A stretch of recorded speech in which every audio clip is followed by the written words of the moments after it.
Hello,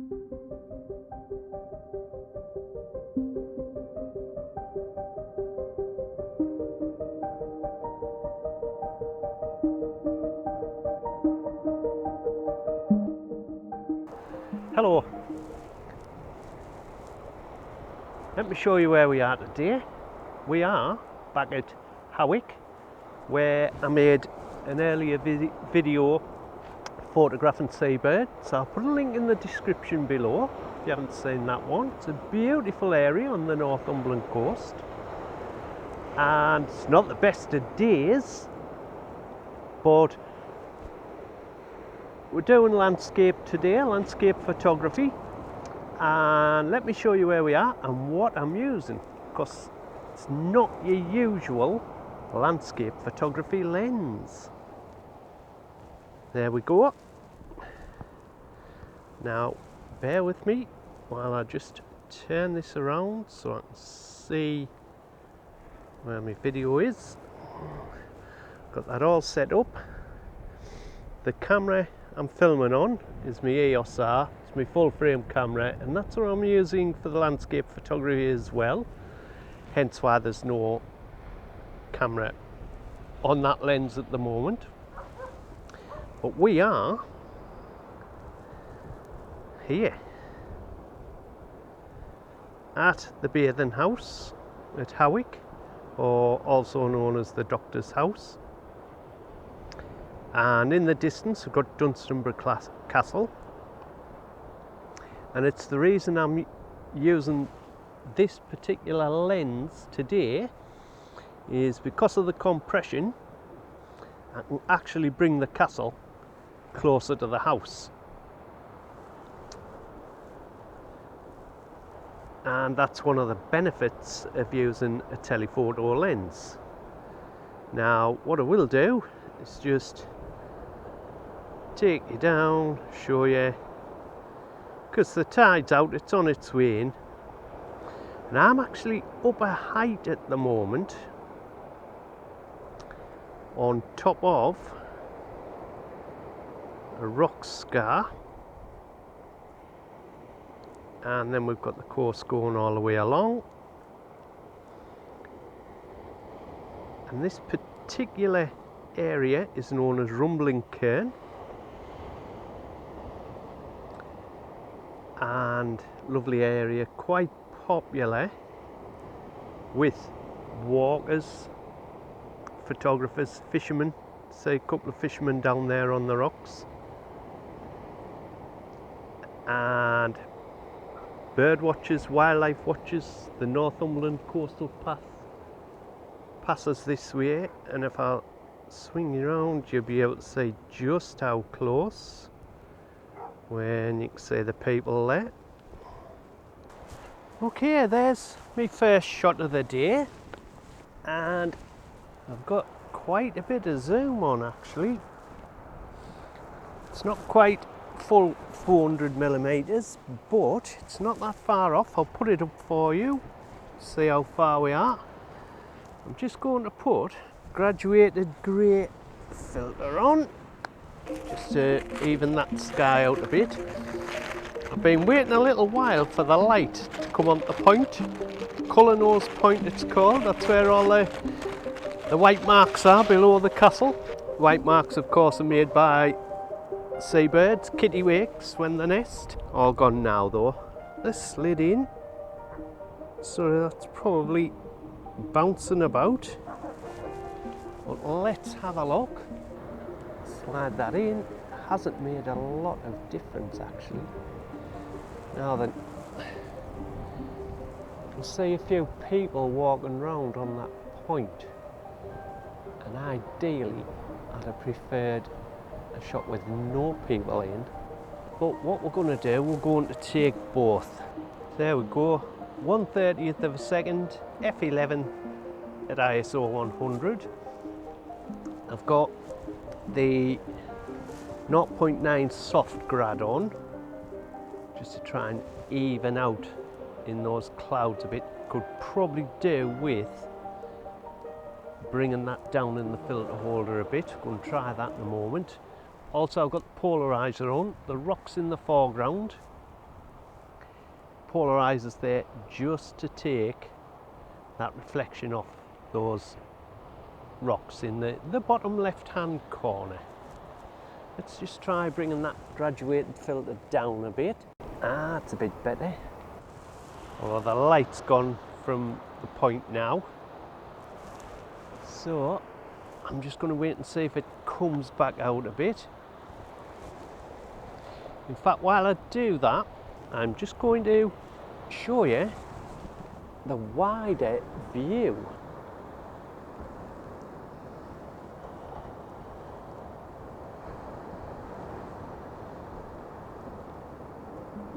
Right, that's on 100mm. I'll just pan round a bit for you, just slightly, because that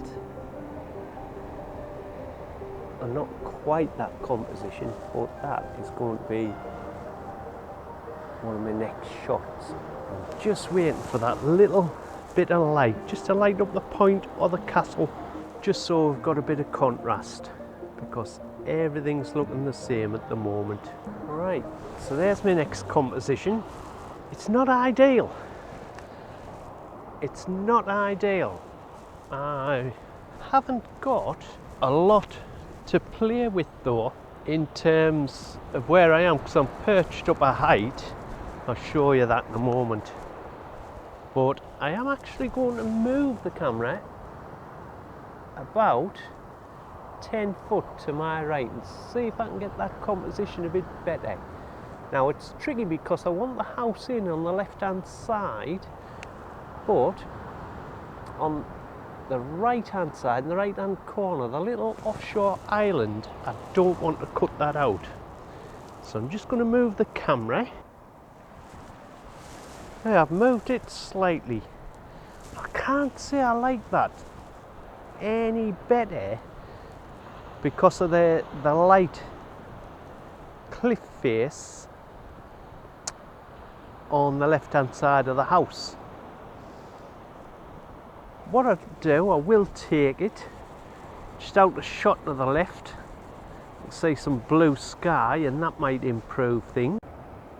So one of my main reasons for coming here today was I wanted to show you that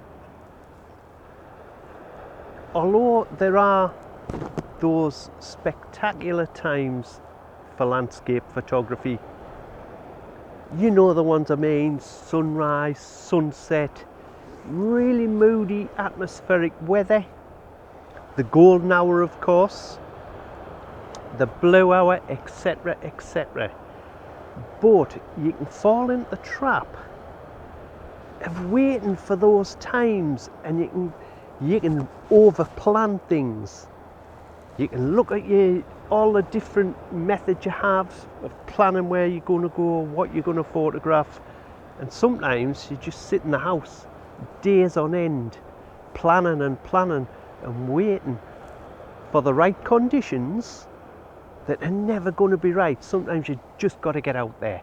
Just get out there and take some photographs. They may not be the best ever, but get out there and take those photographs, because when you review them, that's one of the best things you can have for planning future photo shoots, because you know when to return.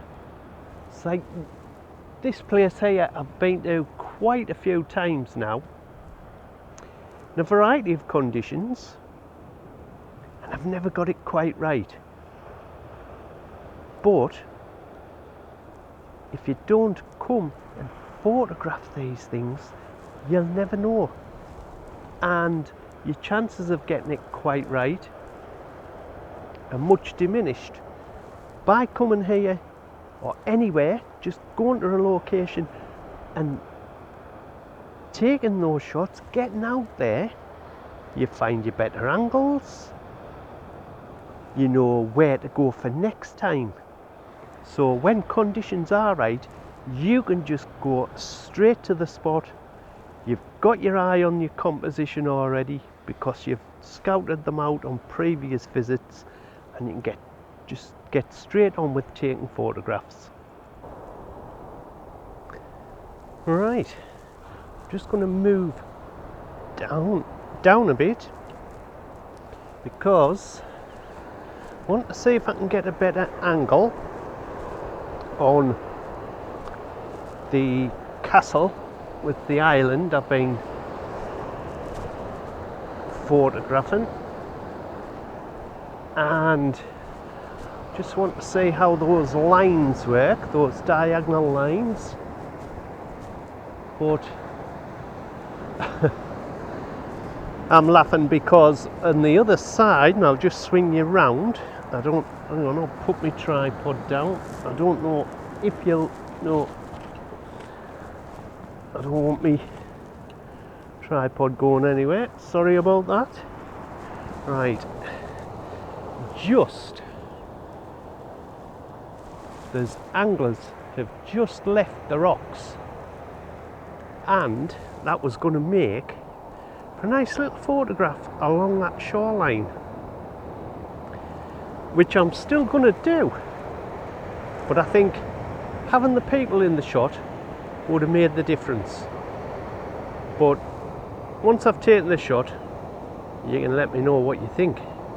So there's the scene, and the tide is coming in. You can see the old boiler there, that was fully uncovered an hour ago, and now now the tide's coming in, partially covering it, but the anglers are gone. And in particular, one had dark clothing on, the other one had a red coat, and I feel that that would have made quite a difference to that particular photograph. Well, what do you think?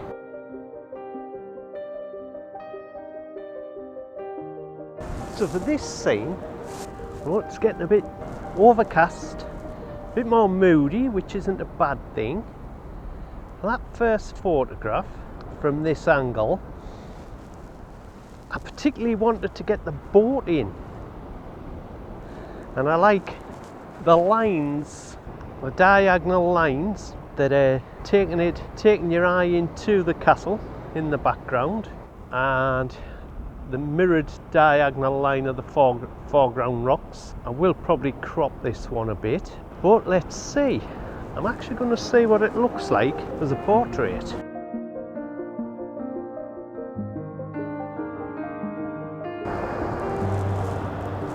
So I've just managed to get up a height a little bit with this one.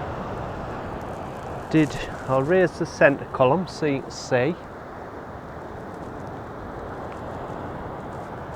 One second. And with this one again, I'm going to do a focus stack. Focused in 3 separate places: the foreground hillock, the house, and the castle in the distance. It's one of those where you wish you had a taller tripod, and where I'm stood I can't get the tripod up any higher, which is a shame because I would have liked to get more of the garden wall in. That would have been ideal. I'm thinking about a letterbox crop for this one, so we shall see. Let's get it on the computer and we'll have a look.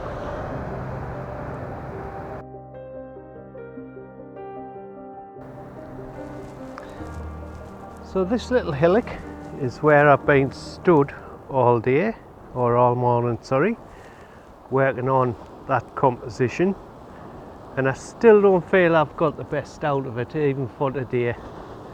But when you come round and have a look, because I've just come up to the next hillock a bit further back, and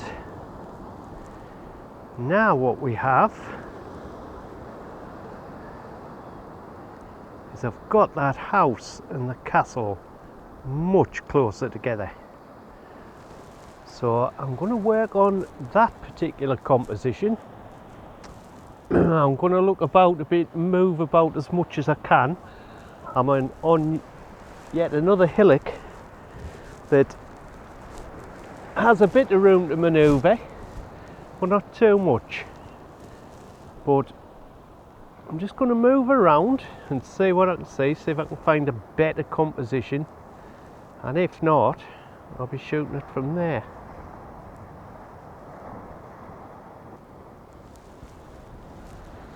So I've settled on that composition, and I've taken the shot, but it's not doing it for us. I don't know, I'm not liking the sky, and I'm not liking that big area of sea, but that's without the filter. So we'll try again, put the polarizing filter back on, probably the graduated grey, and we'll see. There we are. So that one's got the polarizing filter on to take some of the glare off the sea, and the 0.99 soft grad to darken that sky down a bit and even out the exposure.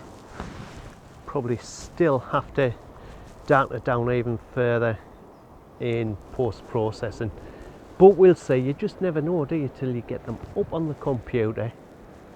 Well, you do know, you have a good idea, but when you see them on the computer and you can sit with them for a while, you can work out what's best. Well, that's one composition. So it's about, still not happy. It's about the best I can do today.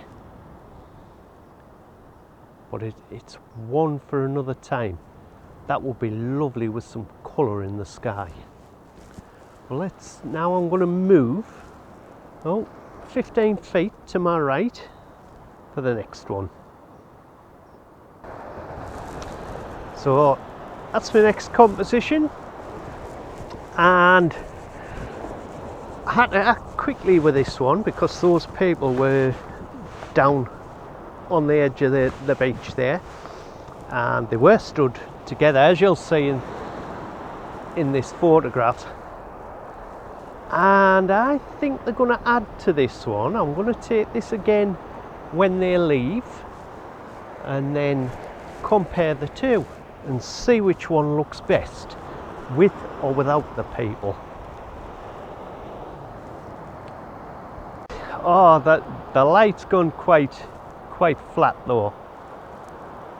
Occasionally it comes out and lights up the castle in the background, and it does make a little bit of difference. But the big thing for me is that big lump of sea between the house and the castle, and it sort of, for me, it spoils this image because there's nothing going on there. But on a few days time, it's forecast big seas, and that should get some waves and rollers going in. So I might just have a run back up here in a few days time, come and do perhaps the same shot, just see what difference the waves make. Okay, I've come down onto the beach here at Rumbling Cairn, and as you can see, that's my next composition, and I've taken 2 exposures because to get the exposure right for the beach, that big lump of pointed rock, the big rampart, was quite dark. So I've taken another exposure for that, just to lighten it up, and I'll blend the two in Photoshop. But I quite like the line as it's going around, leading you into that. The beach is quite dirty. You've got all the washed up seaweed, and I don't know whether that enhances it or not. So this beach is usually much cleaner. So, but there was a big storm a few days ago, big sea on, and that's obviously washed all this loose kelp in. There's another one forecast in a few days, as I said earlier, and I may well come back for that for one of my other compositions.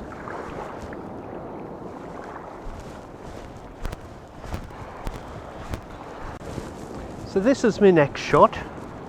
Now I've already taken it, and I quite like the way that it's sort of all encapsulated, but there is a bit of movement on the water. Just couldn't really freeze that, so what I may just do is put the 10 stop on and really try and blur that water out. I'm not convinced it's going to work, but we'll give it a go.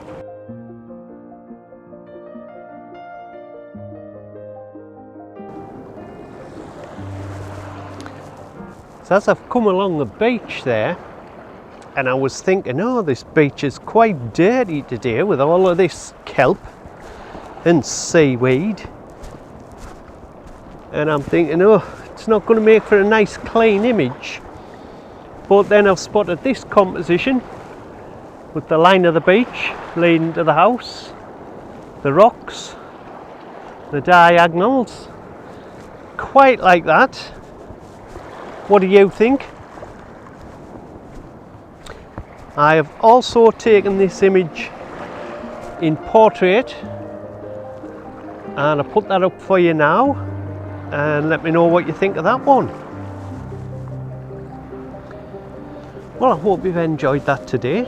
It's just a little run to the coast in less than ideal for landscape photography conditions.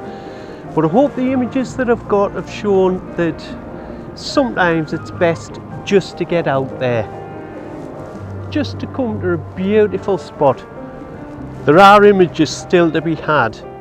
I know some colour in the sky would have been lovely, something more moody and dramatic if it was really overcast, really atmospheric, but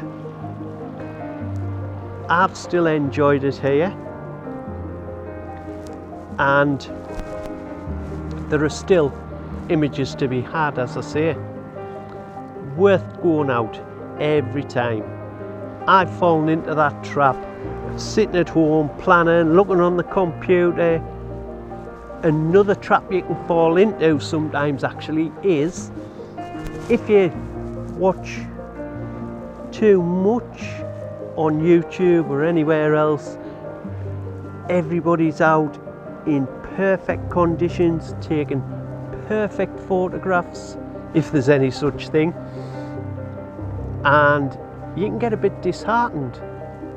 It's too easy to say, oh, the weather's not right, oh, it's going to rain, it's going to be too grey, it's going to be too damp, it's going to be too bright, it's going to be too sunny.